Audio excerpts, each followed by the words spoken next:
Tuan Tanah adalah dewa. Bab 593. Konvoi gabungan tentara bayaran IZO dan Semut Api Afrika berjumlah lebih dari 20 kendaraan, dengan masing-masing kendaraan berjarak 5 hingga 10 meter, membuat garis pertempuran agak panjang. Namun, jumlah pasukan Kuanglong terbatas, jadi mereka hanya bisa menyerang dengan senjata api, memprioritaskan menyerang kendaraan dan personel di depan, dan meninggalkan kendaraan di belakang untuk helikopter bersenjata yang belum dikerahkan malam ini. Tak lama kemudian, kendaraan di depan memasuki jangkauan penyergapan, namun anak buah Kuanglong tidak tergesa-gesa menyerang, melainkan masing-masing mengunci targetnya. Tembak, tembak dengan keras. Teriak Bailong hingga mobil di depan hendak melewati bagian penyergapan, dan seketika suara tembakan memenuhi udara. Mirip dengan taktik sebelumnya, tim bazooka yang terdiri dari Qin Ming dan 3 orang lainnya menggunakan roket untuk membombardir bagian depan, tengah dan belakang konvoi, mengganggu formasi konvoi dan memblokir rute maju dan mundur. 3 roket ditembakkan, dan 3 kendaraan langsung hancur, dengan kobaran api dan asap tebal mengepul. Bahkan jika orang-orang di dalam mobil cukup beruntung untuk tidak meninggal, mereka akan terluka parah. Penembak jitu masih memprioritaskan membunuh pengemudi, sementara tim penyerang dan penghancur menunggu musuh keluar dari kendaraan sebelum melepaskan tembakan. Rutinitasnya sama, tetapi targetnya telah berubah. Serangan musuh, segera lawan, beritahu Semut Api Afrika di belakang untuk memberi dukungan. Konvoi tentara bayaran IZO berada di depan, dan konvoi Semut Api Afrika berada di belakang. Yang pertama menanggung beban tentu saja tentara bayaran IZO. Orang-orang di dalam mobil keluar satu demi satu, menggunakan badan mobil sebagai perlindungan untuk melawan.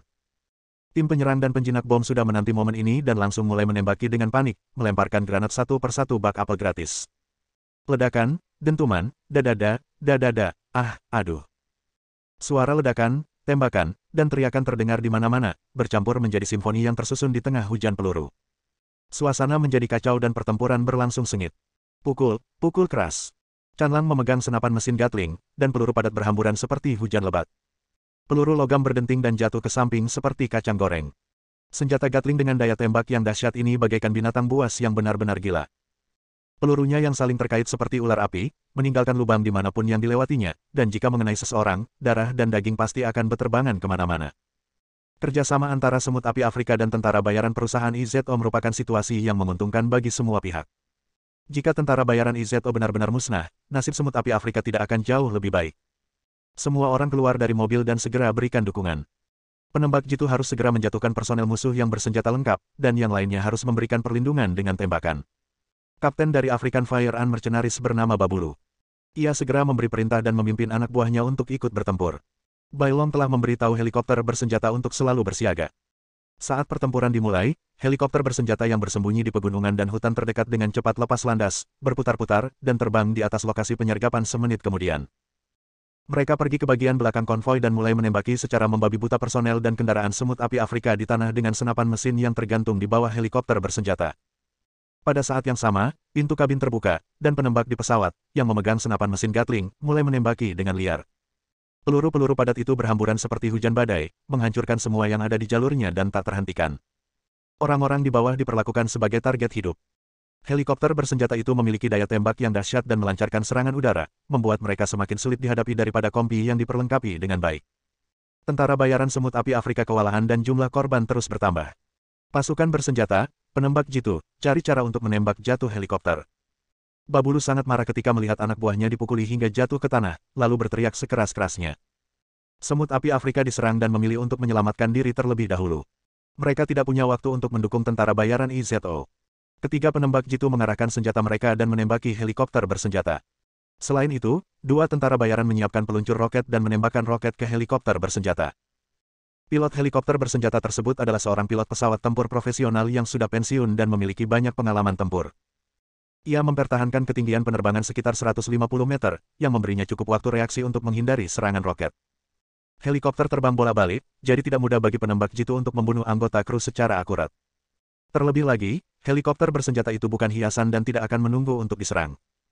Operator senjata memutar senapan mesin Gatling dan mulai fokus menyerang penembak jitu musuh dan orang-orang yang membawa peluncur roket. Pertarungan itu amat sengit, ketiga pihak berjuang demi hidup mereka. Di bawah perlindungan orang-orang di sekitarnya, Qin Ming dengan cepat mengisi roket dan menembakkannya tanpa melihat. Tingkat keberhasilannya adalah 100%. Mobil-mobil hancur satu demi satu, dan orang-orang di dekat kendaraan juga terluka parah dan tewas.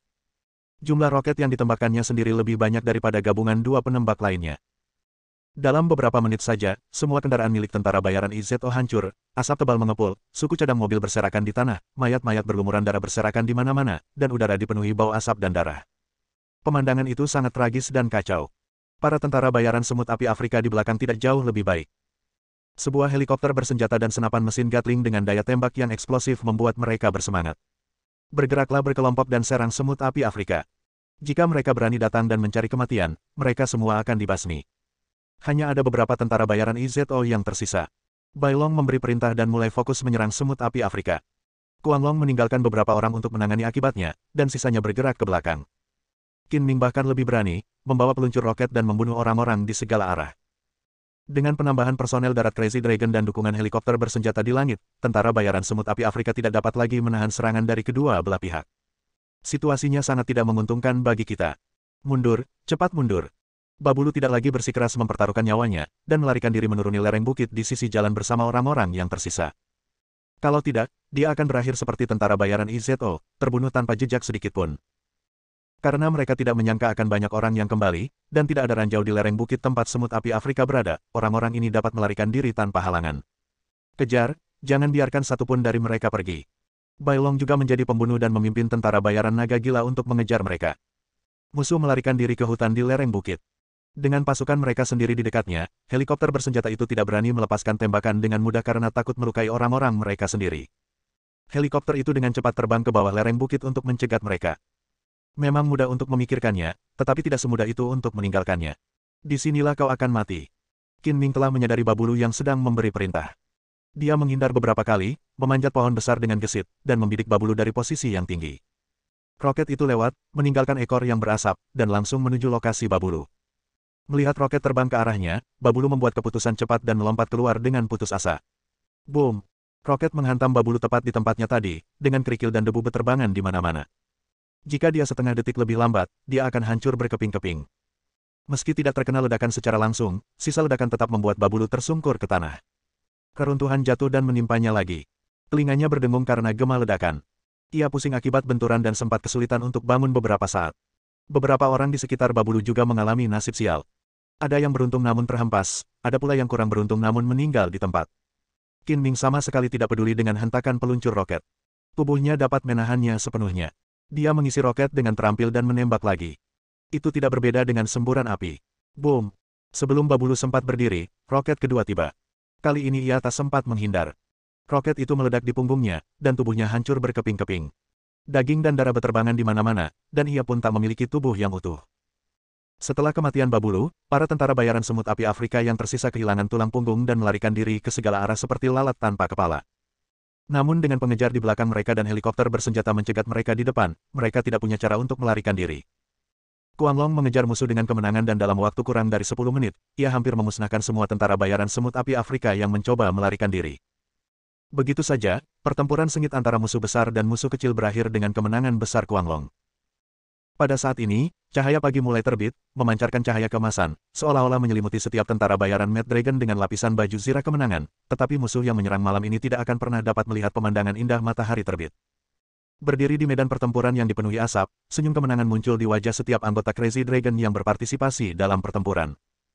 Setelah serangkaian pertempuran sengit malam ini, hampir semua orang tidak tidur sepanjang malam, dan kerja keras penyergapan juga membawa hasil yang memuaskan. Malam itu, Kuang Long secara berturut-turut memusnahkan pasukan Gurkha, pembunuh harimau bergigi pedang, semut api Afrika, dan perusahaan IZO. Keempat organisasi tentara bayaran dan pembunuh terkenal di dunia ini mengirimkan personel dan mencapai hasil yang luar biasa.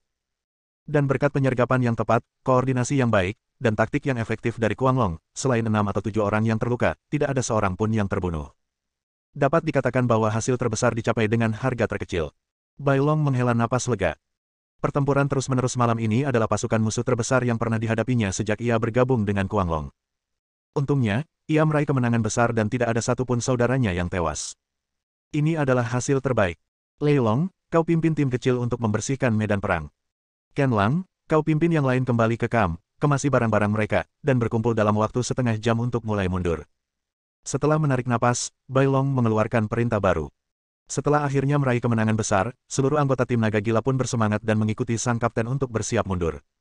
Kun San juga hampir tidak tidur sepanjang malam, dan tidak berniat untuk tidur. Pikirannya penuh dengan cara mencari kesempatan untuk melarikan diri.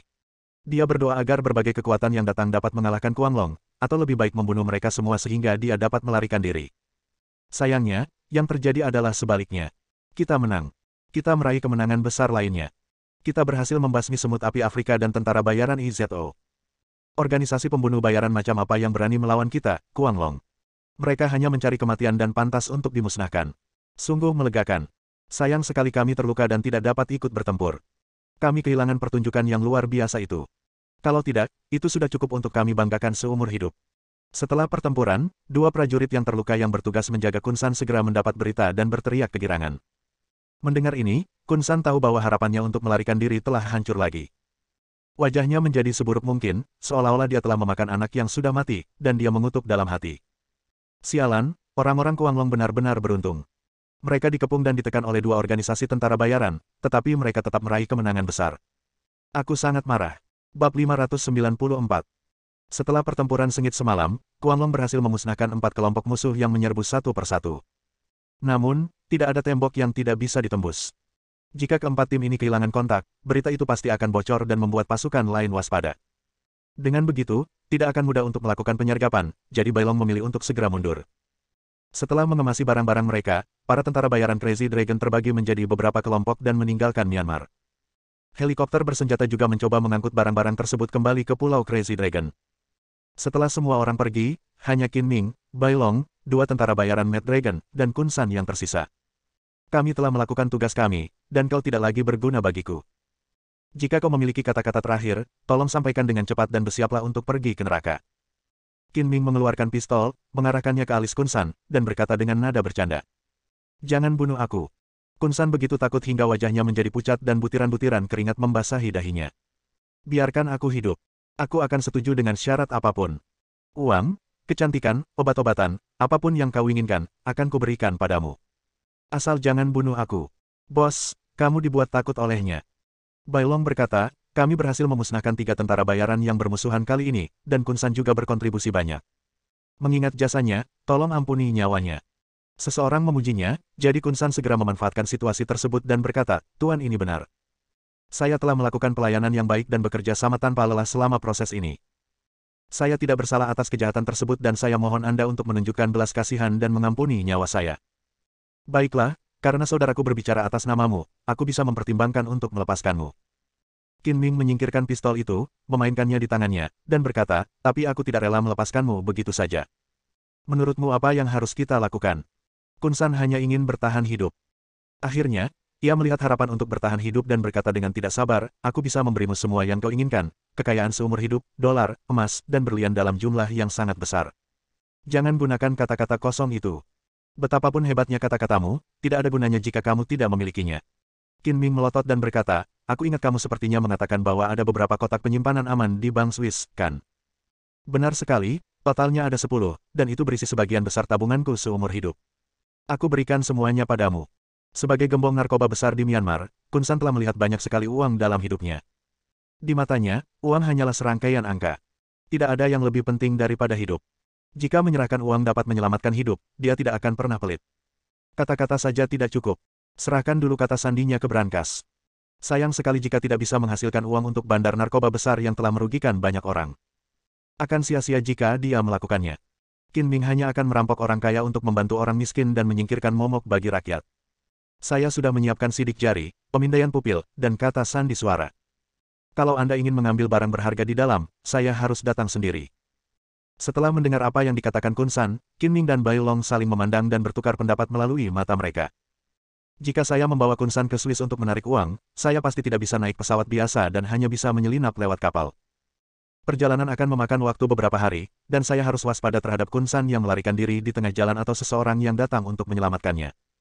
Itu hanya membuang-buang waktu dan tenaga. Untuk operasi ini, Kuanglong membeli sejumlah besar peralatan dan helikopter bersenjata serta menghabiskan sejumlah besar uang. Jika mereka tidak memeras sejumlah uang dari Kun San untuk mengganti kerugian, mereka akan merasa kerugiannya terlalu besar. Namun, Qin Ming dan Bailong tidak punya waktu dan tenaga untuk membawa Kun San ke Swiss untuk mendapatkan uang. Setelah bertukar pandang dengan Bailong, Qin Ming mendengus dingin dan berkata, jangan berikan itu padaku. Aku tidak punya waktu untuk pergi ke Swiss bersamamu. Jika kau ingin hidup, segera dapatkan uangnya. Saya tidak punya uang tunai. Kata Kun San dengan wajah masam, kenapa kamu tidak menelepon anak buah saya dan meminta mereka mengirimi saya sejumlah uang? Saya berjanji tidak akan berbuat curang. Lupakan soal mengirim uang. Transfer saja uangnya. Aku tidak meminta banyak. 300 juta dolar AS sudah cukup. Jika kau tidak mau mentransfer uang, aku akan mengambil nyawamu. Terserah kau. Jika Qin Ming meminta anak buah Kun San untuk mengirim uang, pertempuran sengit lainnya tidak akan bisa dihindari. Dia terlalu malas untuk membuang-buang energinya, jadi akan lebih mudah untuk mentransfer uang. Mentransfer uang itu mudah, tetapi Kun San takut bahwa setelah pihak lain menerima uang, mereka akan menjadi lebih tidak bermoral, mengingkari janji, dan langsung menginginkan nyawanya. Situasi ini terlalu umum, yang membuatnya sangat khawatir. Tidak mau membayar. Raut wajah Qin Ming tiba-tiba berubah dingin seperti es, lalu dia mengangkat moncong senjatanya dan mengarahkannya ke dahi Kun San. Karena kamu lebih baik mati daripada menyerahkan kekayaanmu, jangan salahkan aku karena bersikap kejam dan mengirimmu ke neraka. Tidak, jangan tembak, aku akan memberimu uang. Kun San bisa kehilangan nyawanya kapan saja. Dia tidak punya ruang untuk melawan atau melawan, dan dia tidak punya pilihan selain menurut. Tetapi saya tidak punya uang tunai sebesar 300 juta di rekening saya. Mungkin hanya sekitar 200 juta dolar AS. Apakah menurutmu kau punya ruang untuk tawar-menawar? Kurasa kau tidak akan menangis sampai kau melihat peti mati itu. Jangan menguji kesabaranku. Qin Ming mencibir, memutar pistolnya, dan menembak tanpa ragu-ragu. Bang! Peluru itu mengenai bahu kiri Kun San, dan darah menyembur keluar. Kun San menjerit kesakitan, tetapi dia marah dan tidak berani mengatakan apapun, dan harus terus memohon belas kasihan. Saya berkata jujur. Saya hanya punya 200 juta dolar AS di rekening saya. Saya sudah menukar sebagian besar aset saya dengan emas dan berlian dan menyimpannya di bank Swiss. Kalau Anda tidak percaya, Anda bisa pergi ke bank Swiss bersama saya untuk menarik uang itu. Saya akan memberikan semuanya kepada Anda tanpa masalah. Bos, jangan tembak. 200 juta bukanlah jumlah yang sedikit. Bahkan jika kau membunuhnya, dia tidak akan bisa mendapatkan uang tunai tambahan sebesar 100 juta. Bai Long meraih Qin Ming dan terus berperan sebagai orang baik. Bai tua, kamu terlalu baik. Qin Ming menghela napas dan menatap Kun San dengan tajam, cepat transfer uangnya sebelum aku menyesal. Kalau tidak, bahkan jika aku mengambil 10 miliar atau 800 juta lagi, itu mungkin tidak cukup untuk membeli nyawamu. Cepat transfer uangnya, jangan cari mati. Tentara bayaran naga gila yang berdiri di dekatnya meletakkan laptop di depan Kun San dan berkata dengan dingin. Tidak masalah jika mentransfer uang, tetapi kamu harus berjanji untuk membiarkanku hidup setelah kamu mendapatkan uangnya. Kun San menggertakkan giginya dan menahan rasa sakitnya. Ini juga masalah yang paling dikhawatirkannya. Dia takut setelah memberikan uangnya, dia akan mati lebih cepat. Tidak percaya padaku. Qin Ming berkata dengan suara muram, aku adalah Hades yang agung, dan kata-kataku sama kuatnya dengan paku. Aku berjanji untuk melakukan apa yang aku katakan. Jika kau tidak percaya padaku, pergilah ke neraka. Melihat Qin Ming hendak melancarkan aksinya lagi, Kun San buru-buru berkata, aku percaya padamu, aku percaya kamu adalah orang yang menepati janjimu. Pada titik ini, dia sudah kehabisan akal dan hidupnya berada di ujung tanduk. Kun San tidak punya pilihan selain mengambil risiko. Tidak ada cara lain untuk bertahan hidup. Tunggu, masih ada satu hal lagi. Qin Ming tiba-tiba menghentikan Kun San, mengetuk layar laptop dengan moncong senjatanya dan berkata, batalkan hadiah yang kamu pasang untuk Kuang Long. Ya, tidak masalah. Kun San tidak berani ragu dan melakukan apa yang diperintahkan.